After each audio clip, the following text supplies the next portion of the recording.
Hello. Hello. Welcome to the last video of the Fang siblings. This is going to be a little recap video, kind of talking about our 2021 and our experience making these videos and everything.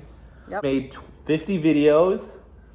All together. We were supposed to make, technically how many were we supposed to make? If it's how many weeks in a year? 52 times 2. So 104. 104. We were just short of 50%. We were just short of failing. Yeah, I think it's hard once you already like kind of make the mistake or do the blunder one time. It's really hard to pick up after the one initial failure. And I think once you're like, if you are able to get a rhythm of doing it, then you are able to consistently continue doing it. But I mean, one thing that I found very frustrating was just there wasn't just a level of like accountability. I mean, I think life just got in the way. Christina was really busy and we all had our own things, but there was just, we tried to create systems where it would keep us accountable, but it just, you had to be accountable to those accountability systems and it just didn't work out. Yeah, I think another thing was when we decided to do the Fang Siblings Challenge, it was not really, it was kind of like we created the thing we wanted to do without thinking about how we were actually going to execute it. Because like for me, or at least that's what happened. Because like I was just, yeah, sure, I'll just do this thing. But what ended up happening is I would make the video the night before, edit it right before midnight, and then post it. And that's not really a sustainable way of making videos. Versus had I already established like some sort of like weekly system where I was like filming on Monday, editing on Wednesday, and posting it later on the week, that probably would have been a lot more sustainable. But since I didn't think about the execution, able to figure out a way of just making videos just kind of in the moment and just quickly editing them, like instead of like having like a long process like some of your videos, like I was able to start doing them in like less than like an hour or two. I think if I were to do this again in the future, I would want it to be more about like, I know like the purpose of doing the weekly videos were to have to be creative anyways, like be creative, like forcing it, because then it allows you to like, sometimes if you're not forced and put time aside to be creative, you never will do it.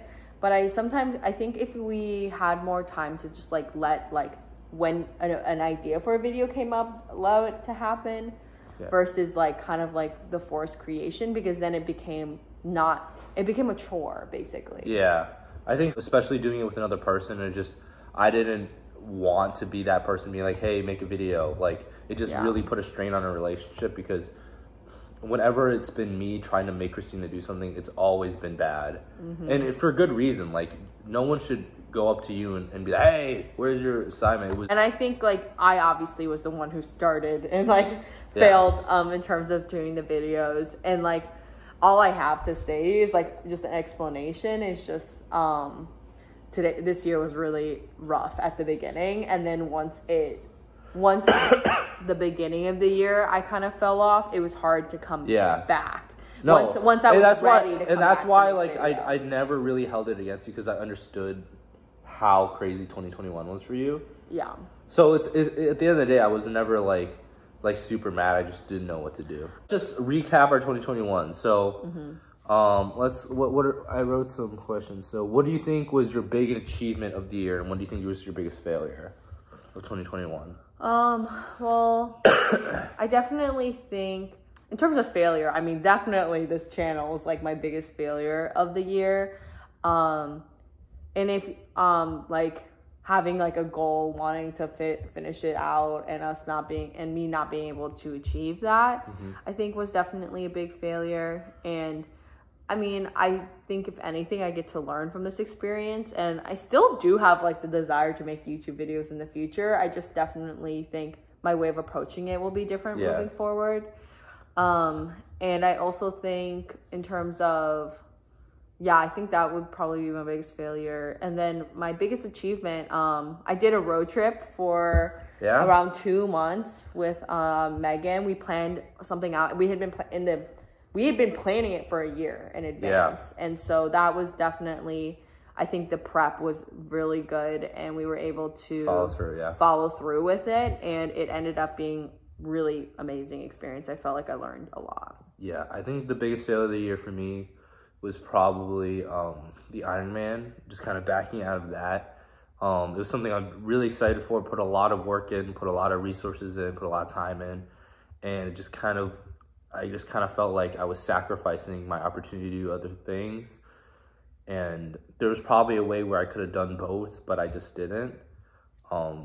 And I just ended up quitting it, not really doing any. I haven't done any Ironman stuff in a while. I'm still signed up for a race next year, actually. So maybe I'll start training for that. We'll see. I just kind of hard to get motivated for that again. My biggest achievement of the year. There's a lot of good kind of little achievements. Like I think going to Austin and Rome, that was really exciting. I did Ramadan this year, which I was really happy with. And yeah. Yeah. Also, Ryan, like, I hear you saying, like, not following through in that Ironman and being a failure, but, like, there was a lot of external things that caused that. Like, COVID was a huge thing, and it kept being pushed back continuously. Yeah. And so, like, same thing, like, I wanted to do Peace Corps after college, but, like, if you don't know really when you're going to do it, then it's hard to commit to something that feels like it's not going to happen. And also, I don't know. I want to give ourselves a little bit of credit. No, yeah, we exactly. both do things that, like, not to, like, make us feel special and, like, compared to other people, but it really is something where you and I are very creative and goal-oriented and constantly are seeking to push ourselves into new directions. Yeah. And I think the fact that we try so many things and they don't always work out is better than not trying anything at all. No, that's true.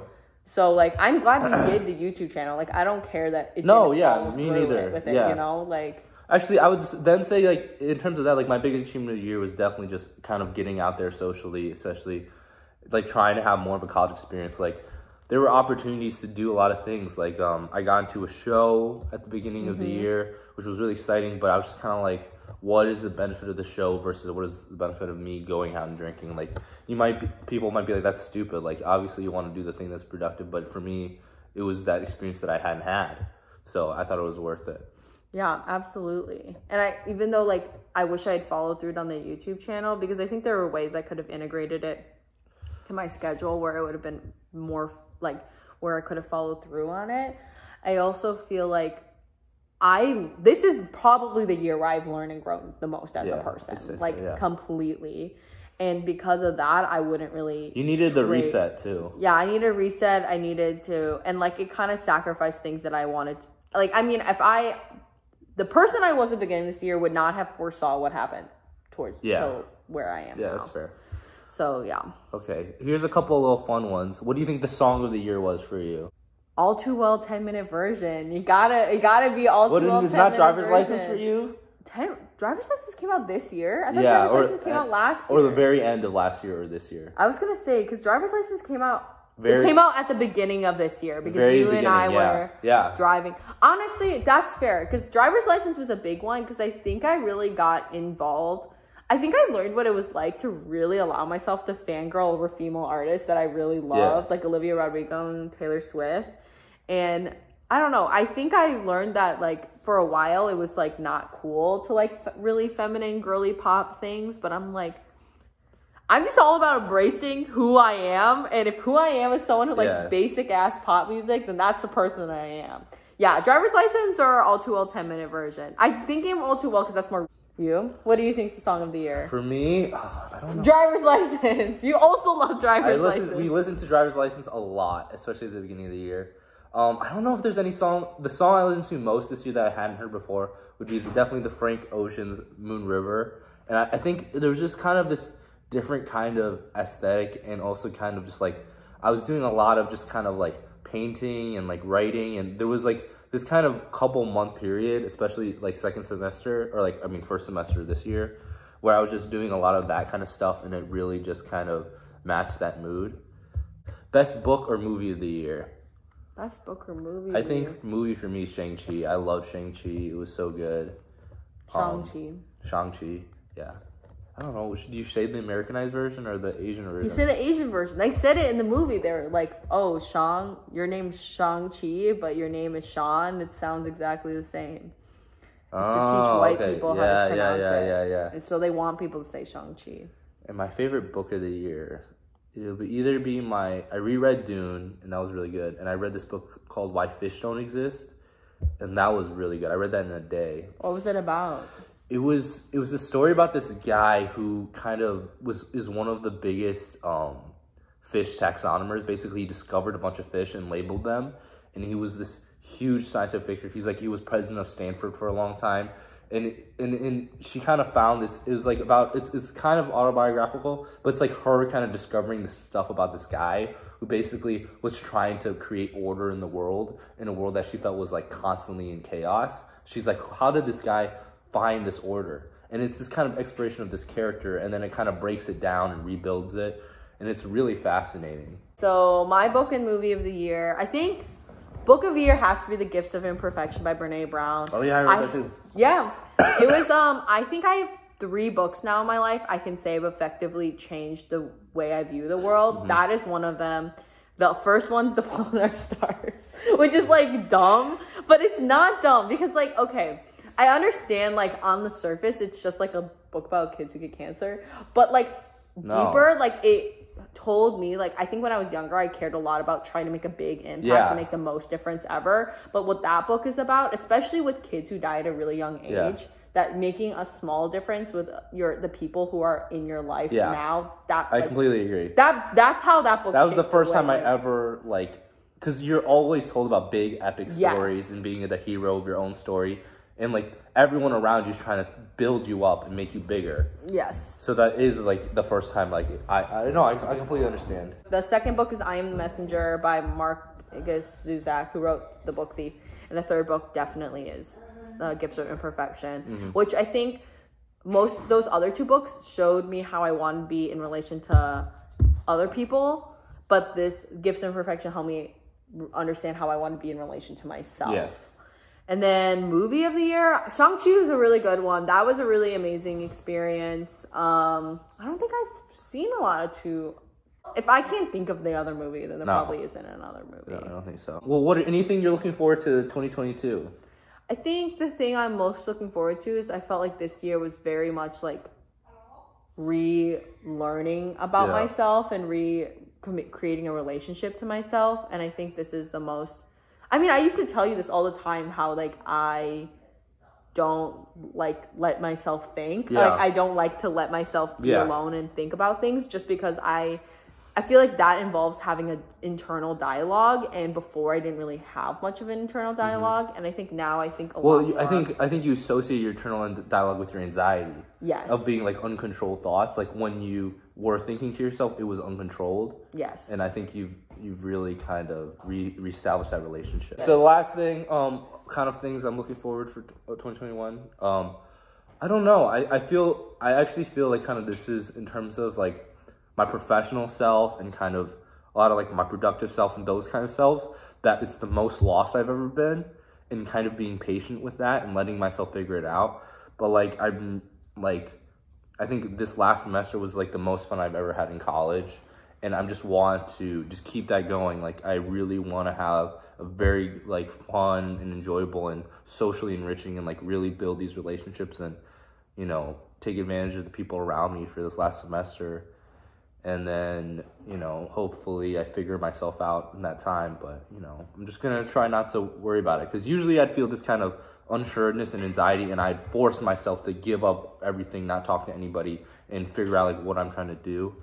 Now I'm just kind of try to wait that out, you know? Yeah. And I think this year, since this year was very much learning about myself and reconnecting with myself and building that relationship with myself and learning a lot of lessons on the things I value within myself, within my friends, and my life.